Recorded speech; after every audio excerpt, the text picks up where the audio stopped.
Hi hello everyone. இங்கிலீஷில் பேச ரொம்ப கஷ்டமாக இருக்கா? அப்போ கண்டிப்பாக இந்த வீடியோ பாருங்கள். நம்மளுடைய பழக்க வழக்கங்கள் பற்றி பேசும் பொழுதோ அல்லது நம்மளோட டெய்லி ரொட்டீன் பற்றி பேசும் பொழுதோ எப்படி சென்டென்சஸ் கிரியேட் பண்ணுறது அப்படிங்கிறத பார்க்கலாம். உதாரணத்துக்கு, நான் தினமும் காஃபி குடிப்பேன் அப்படிங்கிற சென்டென்ஸை எப்படி இங்கிலீஷில் ஈஸியாக நம்ம சொல்கிறது அப்படிங்கிறத நம்ம இப்போ பார்க்கலாம்.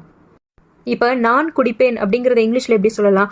நான் அப்படிங்கிறது ஐ, குடிப்பேன் அப்படிங்கிறது ட்ரிங்க், ஐ ட்ரிங்க் அப்படின்னு சொல்லலாம். இப்போ நான் காஃபி குடிப்பேன் அப்படிங்கிறது எப்படி சொல்லலாம்? நான் அப்படிங்கிறது ஐ, ட்ரிங்க் அப்படிங்கிறது குடிப்பேன். என்ன குடிப்பேன்? காஃபி. ஐ ட்ரிங்க் காஃபி, நான் காஃபி குடிப்பேன் அப்படின்னு சொல்லலாம். இப்போ நான் தினமும் காஃபி குடிப்பேன் அப்படிங்கிறது எப்படி சொல்லலாம்? ஐ ட்ரிங்க் காஃபி எவ்ரிடே. தினமும் அப்படிங்கிறது எவ்ரிடே. அப்போ ஐ ட்ரிங்க் காஃபி எவ்ரிடேன்னு சொல்லலாம்.